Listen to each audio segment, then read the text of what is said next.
Baik anak-anak, Ibu lanjutkan ke jurnal berikutnya, yakni jurnal pembelian.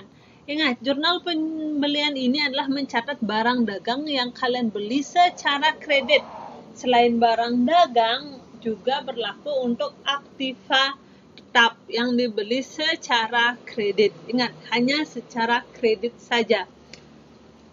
Untuk format jurnalnya sama ada tanggal, kemudian nomor faktur, ada keterangannya seperti biasa diisi nama orang atau toko di mana kalian membeli. Kemudian ada referensi.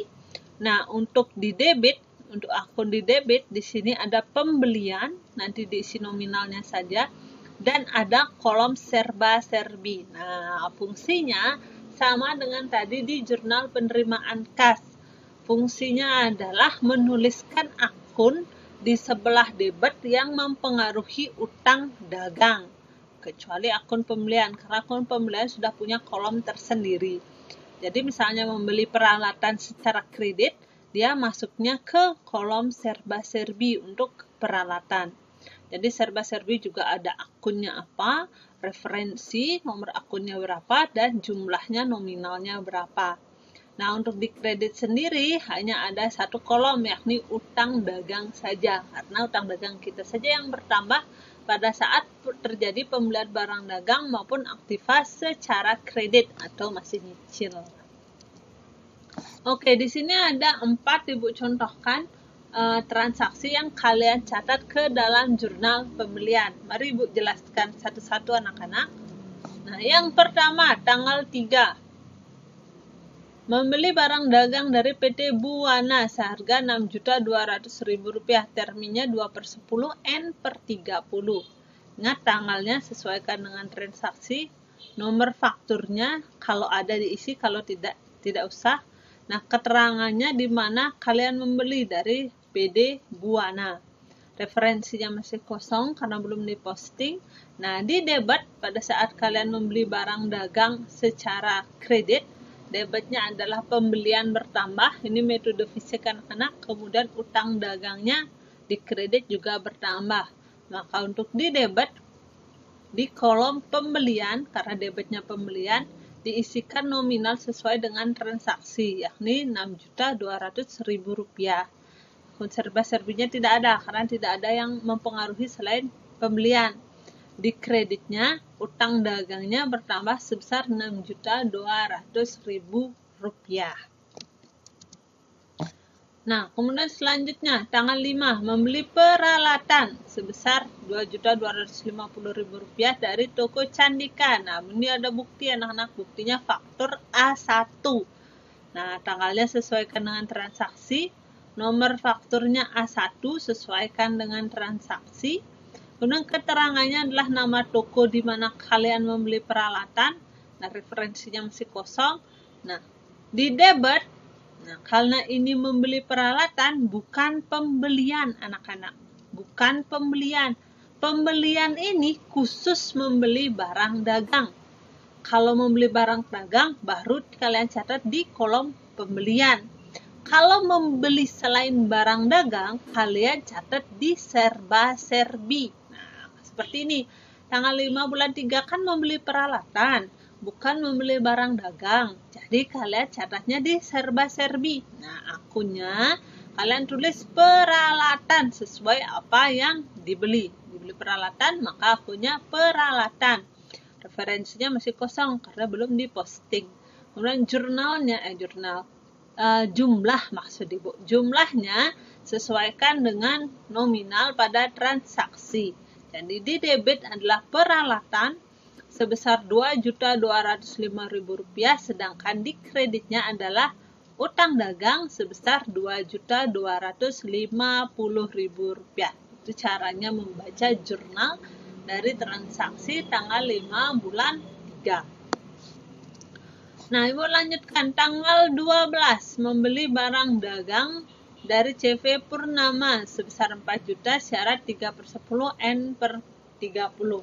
Nah, sama anak-anak seperti transaksi yang pertama, Ibu jelaskan pembelian barang dagang secara kredit, tanggalnya sesuaikan, kemudian keterangannya CV Purnama, debitnya karena ini membeli barang dagang, Berarti kalian tulis harus di pembelian. Tidak boleh di serba-serbi. Ingat, yang kalian tulis adalah di pembelian, jangan di serba-serbi. Pembeliannya debit sebesar 4 juta rupiah dan kreditnya utang dagang sebesar 4 juta rupiah. Nah, Ibu lanjutkan. Ternyata bukan membeli peralatan anak-anak ya. Di sini membeli perlengkapan karena peralatan sudah tadi Ibu contohkan. Nah, dibeli perlengkapan secara kredit dari toko Dahlia sebesar Rp750.000. Nah, ingat tanggalnya harus sesuaikan tanggal 13, kemudian keterangannya toko Dahlia, sesuai nama toko ataukah perlengkapan boleh. Nah, tulisnya jangan di pembelian, tapi di serba-serbi. Akunnya ingat sesuai yang dibeli. Ini dibeli adalah perlengkapan, maka kalian tulis di sini perlengkapan. Nominalnya sebesar Rp750.000 di debit perlengkapan sejumlah Rp750.000 dan kreditnya adalah utang dagang sebesar Rp750.000. Baik, ini adalah rekapan anak-anak dari jurnal pembelian yang sudah Ibu bahas. Ingat, terakhir jumlahkan. Setiap kolom harus dijumlahkan. Pembelian dijumlahkan sebesar Rp10.200.000. Kemudian kolom serba-serbi juga dijumlahkan. Dan kolom yang dikredit utang dagang juga dijumlahkan. Jadi harus balance antara jumlah debit, pembelian, dan serba-serbi. Dia harus balance dengan jumlah kredit yakni utang dagang. Ingat, harus balance. Debitnya pembelian dan serba-serbi, sedangkan kreditnya hanya utang dagang.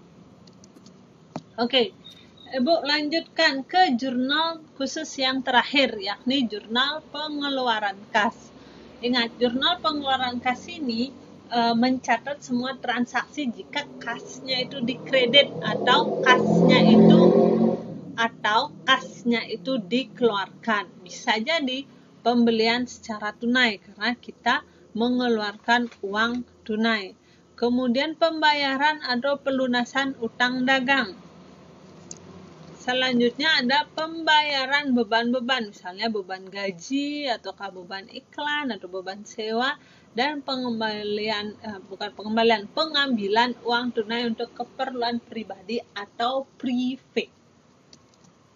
Nah, anak-anak, ini adalah bentuk daripada jurnal pengeluaran kas. Ingat, di atasnya harus isi kop.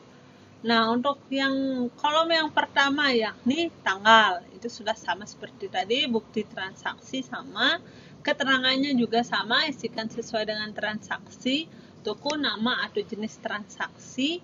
Kemudian di debit, di sini ada utang dagang, kemudian ada pembelian, ini khusus untuk barang dagang.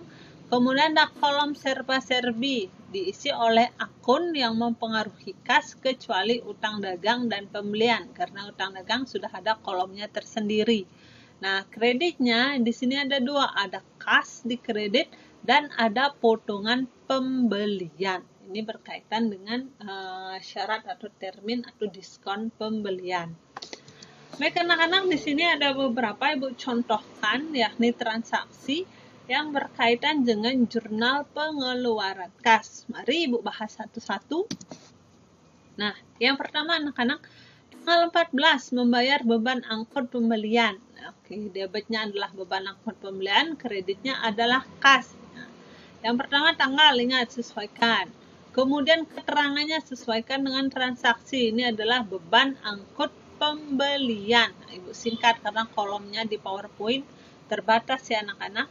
Kemudian debitnya bukan utang dagang. Ini adalah transaksi beban angkut pembelian. Bukan juga pembelian. Karena ini beban angkutnya, bukan pembeliannya. Nah, kalian isilah di kolom serba-serbi. Debitnya adalah beban angkut pembelian. Sekali lagi, kalau kalian Ibu minta tolong jangan disingkat ya anak-anak. Ibu singkat karena di sini keterbatasan pada PowerPoint. Ini adalah beban angkut pembelian sebesar 375.000. Kemudian kreditnya adalah uang kita keluar, jadi kasnya dikredit sebesar Rp3.750.000. Debitnya beban angkut pembelian, kreditnya adalah kas sama-sama sebesar 3 juta, bukan 3 juta ya, Rp375.000. Oke, transaksi yang kedua, tanggal 19, melunasi utang dagang atas faktur tanggal 3 bulan Maret 2020. Oke, kita cek dulu anak-anak transaksi untuk tanggal 3 bulan 3. Kita lihat transaksi 3 bulan 3. Ternyata ada transaksi dari PD Buana. Kita membeli barang dagangnya 6.200.000. Syaratnya 2/15 N/30. Berarti diberikan diskon sebesar 2% jika kita membayar 15 hari sejak tanggal transaksi. Berarti 15 harinya adalah tanggal 17. Paling lambat kita mendapatkan diskon. Ingat, itu sudah kita tanggal 17 yang pertama mendapatkan diskon. Kemudian poin yang kedua, kita lihat apakah ada retur dari PT Buana atau tidak. Kita lihat anak-anak, PT Buana. Nah, ini tanggal 4 dikirim kembali barang dagang PT Buana. Artinya kan ada retur sebesar Rp400.000. Nah, berarti harus dikurangi jumlahnya dengan retur. Nah, karena tadi ada retur, jumlah awalnya kita membeli 6.200.000, kemudian ada retur 400.000, maka yang kita bayar hanyalah sejumlah Rp5.800.000. Ingat, awalnya ini adalah Rp6.200.000 pada saat transaksi 3 bulan 3. Ternyata ada retur tanggal 4 bulan 3 sebesar Rp400.000, sehingga jumlah utang yang harus kita bayarkan adalah sebesar Rp5.800.000. Tadi ingat, terakhir syaratnya 2/15 adalah tanggal 17. Sedangkan kita membayarnya tanggal 19. Sudah melebihi masa diskon. Jadi tidak dapat diskon atau potongan. Jadi kita full bayarkan anak-anak utang dagang kita sebesar Rp5.800.000 dan kas kita berkurang di kredit sebesar Rp5.800.000. Sekali lagi, dapat utang dagangnya sebesar Rp5.800.000, sedangkan kreditnya adalah kas sebesar Rp5.800.000. Baik anak-anak, untuk transaksi selanjutnya tanggal 20 ada membeli barang dagang dari toko Soraya secara tunai. Nah, pembelian dagang secara tunai artinya uang kita berkurang, masuknya sudah benar ke jurnal pengeluaran kas sebesar Rp3.250.000. Ingat tanggalnya, kemudian nomor bukti transaksinya tidak ada, bisa kalian kosongkan.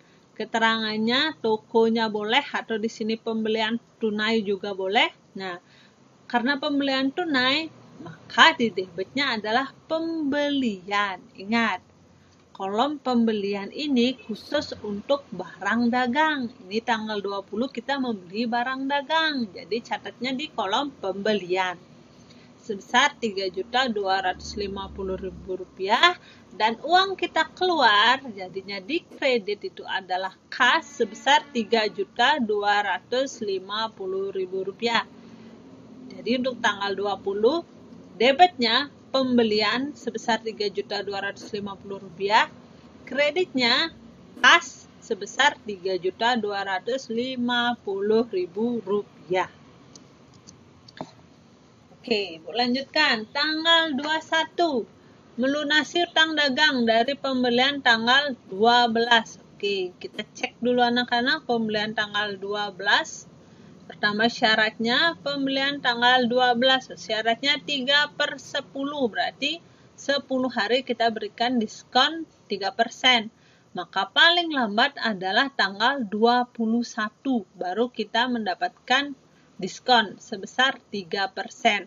Nah, untuk retur tadi sudah tidak ada retur, hanya ada retur PT Buana saja. Jadi untuk CV Purnama tidak ada retur.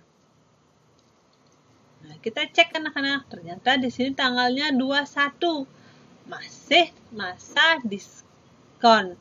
Jadi, kita dapat diskonnya sebesar 3% dikali jumlah pembelian pada saat itu, yakni dikali 4 juta rupiah.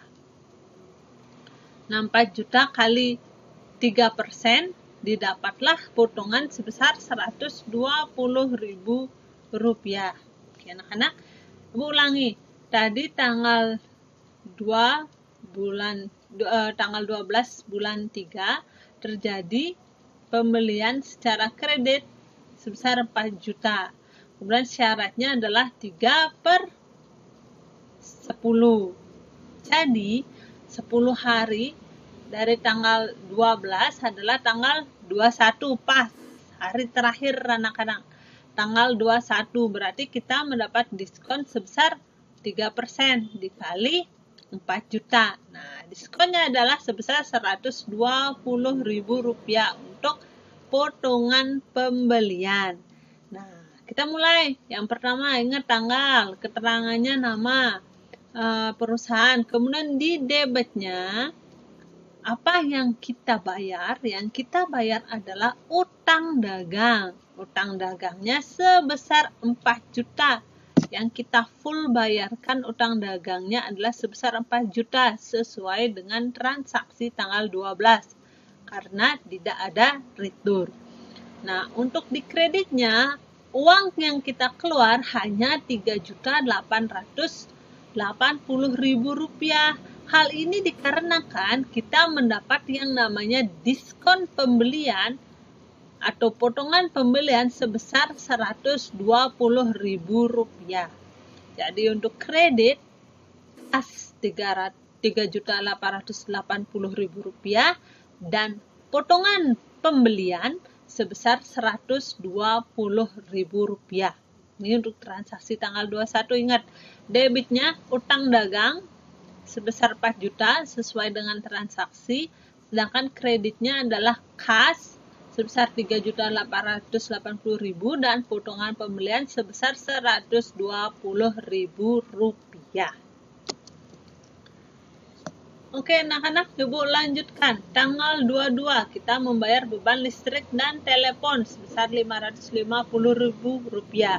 Nah, tanggalnya sudah pasti sesuaikan. Kemudian keterangannya di sini boleh listrik dan telepon atau bayar listrik dan telepon. Sesuaikan saja dengan transaksi anak-anak. Nah, untuk yang di debit, karena dia bukan utang dagang dan bukan pembelian, maka masuk di serba-serbi. Debitnya adalah beban listrik dan telepon sebesar 150.000 rupiah dan kreditnya adalah kas sebesar 550.000 rupiah. Ini sama anak-anak transaksi untuk debit dan kreditnya di perusahaan jasa. Cuma di perusahaan dagang dia masuknya ke jurnal pengeluaran kas. Nah, sama juga anak-anak, ini tanggal 25 sama dengan transaksi yang tadi. Kalau tadi membayar listrik dan telepon, kalau sekarang membayar yang namanya gaji karyawan sebesar 3.900.000 rupiah. Nah, kalau jurnal umum ini debitnya beban gaji, kreditnya adalah kas kalau perusahaan jasa. Nah, kalau perusahaan dagang masuknya jurnal pengeluaran kas. Sama anak-anak, debitnya sama, debitnya beban gaji, kreditnya kas, cuma caranya menulis di jurnal saja yang berbeda. Akun debit dan kreditnya itu sama anak-anak. Ingat, keterangannya membayar gaji atau gaji karyawan juga boleh, sesuaikan saja dengan transaksi. Debitnya adalah beban gaji, masuk ke kolom serba-serbi karena dia bukan utang dagang, bukan, juga pembelian bukan. Dia masuknya ke serba-serbi yakni beban gaji, dan kreditnya adalah kas yakni sebesar 3.900.000 rupiah. Oke anak-anak, contoh terakhir tanggal 28 ternyata ada free dari Pak dan Ke sebesar 800.000 rupiah. Debitnya sama dengan perusahaan jasa dulu, debitnya adalah prefer, kreditnya adalah kas karena uang kita diambil. Nah, untuk keterangannya prefer Pak dan ke boleh, prefer saja boleh. Ingat, di debitnya tadi Ibu bilang adalah prefer, sama dengan perusahaan jasa. Bukan utang dagang, bukan pembelian, berarti kalian tulis di serba-serbi. Yakni prefer sebesar Rp800.000 dan kas di sebelah kredit sebesar Rp800.000.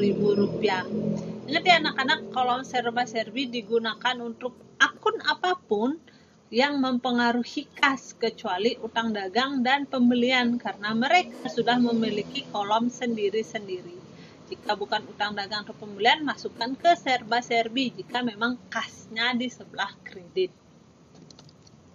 Nah, anak-anak, ini adalah rekapitulasi ya, semuanya. Ibu tampilkan semuanya rekap pembahasan daripada jurnal pengeluaran. Kasih ingat anak-anak ya. Terakhir kalian harus totalkan. Di sini Bu tidak totalkan karena sudah terpotong pada PowerPoint. Jadi setiap jurnal apapun ingat kop, ingat jumlah.